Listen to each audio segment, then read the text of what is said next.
Salut, c'est Arnaud, bienvenue pour cette nouvelle vidéo, toujours orientée sur le management et encore une fois sur l'onboarding.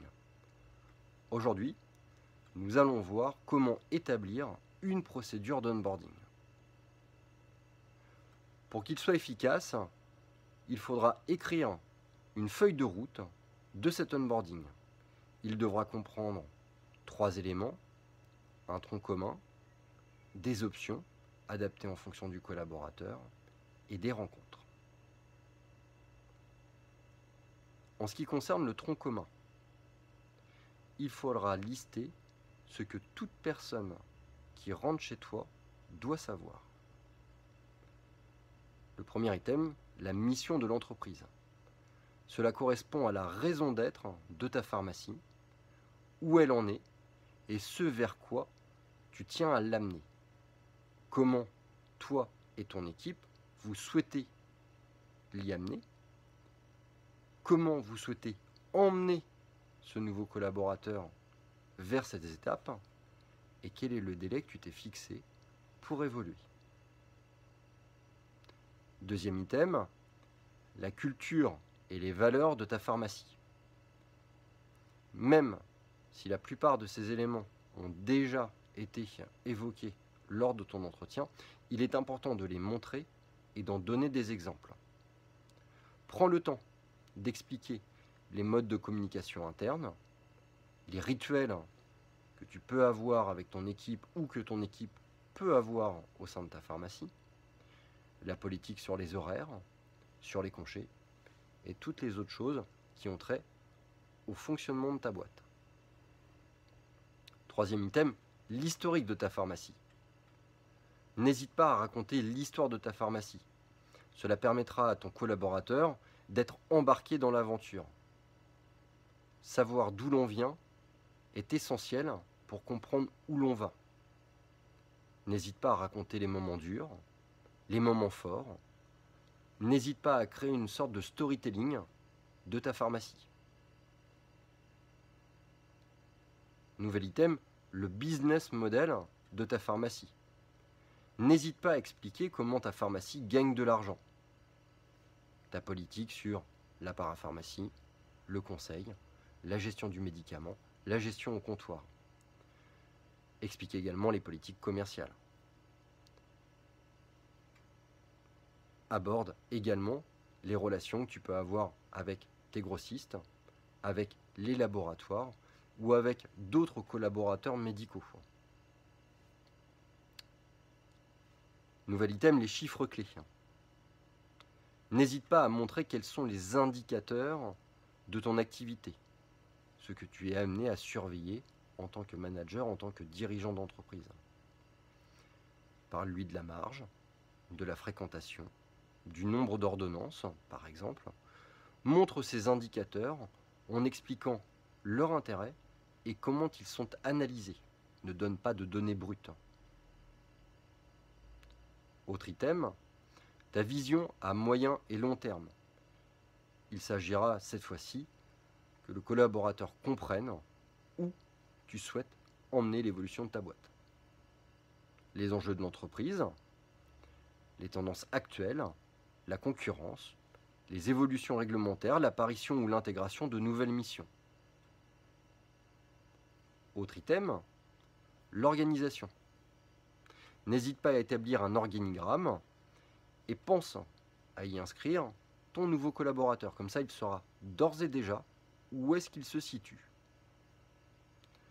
Présente un listing des différentes tâches et de toutes les missions qui doivent être réalisées par l'ensemble de l'équipe, également en y intégrant ce nouveau collaborateur. Présente également les horaires de chacun. Une fois ce tronc commun déterminé, il faudra maintenant choisir qui va le présenter et comment il va le présenter. Tu devras établir une feuille de route avec des objectifs et des éléments à maîtriser dans un délai d'une semaine, d'un mois, 3 mois. N'hésite pas à faire un point un mois après l'arrivée de ton nouveau collaborateur et de créer un rapport d'étonnement. Un rapport d'étonnement, finalement, en fait, c'est les remarques que le collaborateur peut faire sur son intégration au niveau de ton équipe. Cela te permettra de faire évoluer l'onboarding pour tes prochains recrutements. C'est une sorte d'avis contradictoire. Les options. Des objectifs plus personnels pourront être établis selon le poste visé. Un préparateur peut être amené à délivrer et à développer certains pôles au sein de ta pharmacie, les prothèses mammaires, l'aromathérapie, l'homéopathie, la nutrition. Un pharmacien, tu peux lui confier par exemple le développement des entretiens pharmaceutiques, le développement de l'utilisation d'un process type Doctolib, la mise en place de vaccination au sein de la pharmacie, la mise en place d'un certain nombre de procédures. On pourra définir donc différents membres de l'équipe pour l'accompagner dans ses missions spécifiques. Les rencontres. Un bon onboarding passera par un temps nécessaire pour discuter et échanger avec chacun des membres de ton équipe, toi compris. N'hésite pas à établir des missions à deux, de façon à faire interagir ce collaborateur avec des membres déjà présents de ton équipe. Pense à hiérarchiser ces missions et les graduer dans les 3 mois, allant des missions les moins importantes vers les plus importantes, allant des missions les moins complexes vers les plus complexes. Petit truc. La veille de son arrivée, n'hésite pas à lui envoyer un email. Tu te rappelles forcément de ta première rentrée scolaire, ta première rentrée au collège, de ta première rentrée au lycée, de ta première prise de poste. Le but de ce mail, c'est de réduire l'anxiété naturelle liée à la découverte d'un nouveau milieu, d'une nouvelle équipe, de nouvelles règles.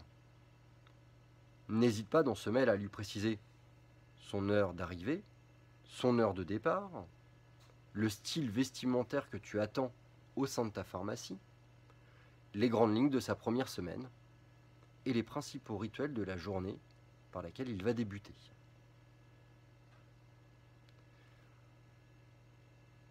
Fais en sorte que le jour de son arrivée soit un jour où tu es disponible, de façon à pouvoir répondre à toutes ces questions, de façon à pouvoir lui présenter l'ensemble de ces éléments qui constitueront ton onboarding. Pourquoi pas ne pas faire en sorte de lui offrir un petit cadeau au moment de son arrivée. Un badge, une blouse, un petit livre, un petit carnet sur lequel il va noter différentes choses ayant trait à cette prise de poste. Cette vidéo est terminée. Je te souhaite une très bonne fin de journée. N'hésite pas à t'abonner à cette chaîne pour avoir de nouveau des vidéos sur le management, sur la reprise d'une pharmacie, sur le développement de ta pharmacie.